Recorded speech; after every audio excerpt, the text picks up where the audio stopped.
So guys आने वाले साल के अंदर हमारे स्टेट बोर्ड के एजुकेशन सिस्टम में बहुत सारे बदलाव करने की प्लानिंग चल रही है। वो प्लानिंग क्या है वो मैं आपके सामने रखने वाला हूं। बट आप इसके बारे में क्या सोचते हो कमेंट में लिख के हमें जरूर बताना, और नए हो तो प्लीज चैनल को सब्सक्राइब जरूर करना। तो गाइस ये चीजें आप जो मैं बोलने जा रहा हूं ये आपने जरूर अपने आजू बाजू में देखा होगा। बहुत सारे पेरेंट्स की थिंकिंग ऐसी है, जबकि ऐसा है नहीं गाइस। इस पे एक स्पेशल वीडियो मैं जरूर बनाने वाला हूं। बहुत सारे पेरेंट्स की थिंकिंग ये है कि अगर मैं अपने बच्चे को सीबीएसई में एडमिशन करवाती हूं या करवाता हूं तो क्या होगा कि जो बच्चा है वो बहुत अच्छी तरीके से डेवलप होगा। उसका जो सीबीएसई का जो सिलेबस है, जो पैटर्न है, वो स्टेट बोर्ड के कंपैरिजन में ज्यादा बेटर है। आगे जाके बहुत सारे एग्जाम मेरा बच्चा आराम से इजीली क्रैक कर सकता है। ऐसी थिंकिंग बहुत सारे पेरेंट्स की है, और इसीलिए पिछले कई सालों में यह भी देखा गया है कि जो स्टेट बोर्ड के स्कूल्स एंड कॉलेजेस हैं उनके एडमिशंस कम हुए।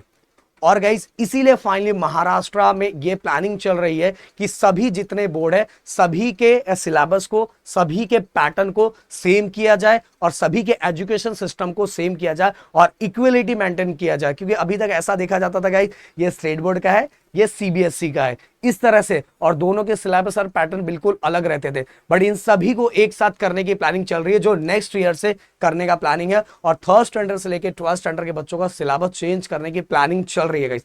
अब इसके फायदे क्या क्या होने वाले हैं वो चीजें मैं आपके सामने जरूर रखूंगा। सबसे पहले बात तो गाइस इसके फायदे बहुत ज्यादा बहुत ज्यादा। देखो गाइस आज अगर बच्चा जेई नीट का एग्जाम देना चाहता है तो सिंपल सी बात है, उसको एनसीईआरटी का बुक फॉलो करना ही पड़ेगा। क्योंकि सेंटर के जितने भी एग्जाम हैं वो सभी को अगर आपको क्रैक करना है तो आपको एनसीईआरटी का बुक फॉलो करना ही पड़ता था। इसीलिए बच्चा अगर स्टेट बोर्ड के अंदर है पहले स्टेट बोर्ड के सिलेबस को कंप्लीट करता था, उसके एग्जाम्स को देता था, बाद में उसको एनसीईआरटी का बुक भी फॉलो करना पड़ता था, उसके साथ ही उसको फाउंडेशन कोर्स लगाना पड़ता था। तो अननेसेसरी बहुत सारे टेंशन उसके ऊपर बढ़ जाते थे। बट अगर बच्चा पहले से ही जो एग्जाम्स आगे क्रैक करने वाला है उससे रिलेटेड ही चीजें और उससे रिलेटेड बुक, उससे रिलेटेड ही क्वेश्चन पहले से ही पढ़ता जाए और स्टार्टिंग से उसका डेवलपमेंट उसी वाइज हो तो उसको आगे आने वाले एग्जाम्स बहुत इजीली क्रैक कर सकता है। क्योंकि हर क्लास में वो चीजें सीख रहा है, अचानक जाके नहीं सीख रहा है, हर क्लास में उसी वाइज वो डेवलप हो रहा है। तो ये इसका बेनिफिट बहुत ज्यादा है। और साथ में गाइस उसको कुछ एक्स्ट्रा जाके फिर से फाउंडेशन कोर्स लगाने की जरूरत नहीं पड़ेगी। आराम से जो पढ़ रहा है वही अच्छे से पढ़ता जाए, उसको पूरी तरह से करता जाए, आगे जाके एग्जाम्स वो इजिली क्रैक कर लेगा। ये बहुत अच्छी बात है। और सबसे बड़ी बात, ये जो डिफरेंशिएट होता था कि ये बोर्ड का है वो ये बोर्ड का, ये बिल्कुल खत्म हो जाएगा और सबको सेम एजुकेशन मिलेगा जो सबका हक था गाइस। और फाइनली इस पे काम किया जा रहा है। अब मैं एक चीज और बताना चाहूंगा कि अगर इसको सही तरीके से लाया जाए तो इसके बहुत फायदे हैं।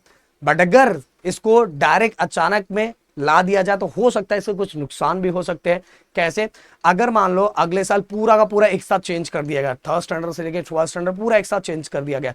अब 9th स्टैंडर्ड में पढ़ने वाला बच्चा, 8th स्टैंडर्ड में पढ़ने वाला बच्चा, उसने पिछले कई सालों से जिस सिलेबस, जिस पैटर्न को फॉलो किया है उसके दिमाग में वही चीजें होगी। हाँ, उसके अंदर जो अच्छे पढ़ने वाले बच्चे वो फटाक से उसको एडजस्ट कर लेंगे और चेंज को फटाफट वो करना स्टार्ट कर देंगे। पर कुछ ऐसे भी बच्चे होते हैं जो अचानक से वो चीजों को संभाल नहीं पाएंगे, तो उन बच्चों के लिए थोड़ा नुकसान हो सकता है। बट अगर इसको सिस्टमैटिक वे में पहले थर्ड स्टैंडर्ड को चेंज किया जाए, मतलब क्या होगा, अगर line wise lower level class से लाइन वाइज किया जाएगा तो वो जो बच्चे आगे बढ़ेंगे उनके लिए वो उसी सिलेबस में आगे बढ़ेंगे तो उनको कुछ फील भी नहीं होगा, उनको सिलेबस चेंज जैसा कुछ लगेगा नहीं और उनका डेवलपमेंट उस वाइज होता जाएगा। तो अगर इसको सिस्टमैटिक वे में अगर चेंज किया गया तो बहुत अच्छा हो सकता है। बट गाइस ओवरऑल मैं ये जरूर बोलूंगा कि जो प्लानिंग की जा रही है वो नेक्स्ट लेवल की है और बहुत अच्छा है गाइस। इससे बच्चों को आगे आने वाले दिनों में बहुत ज्यादा बेनिफिट होने वाला है, बहुत ज्यादा फायदा होने वाला है। बट इसके बारे में आप क्या सोचते हो कमेंट में लिख के हमें जरूर बताना। आपकी सोच क्या है प्लीज कमेंट में लिख के हमें बताना। मिलते हैं नेक्स्ट वीडियो में। Thank you so much guys. जय हिंद दोस्तों।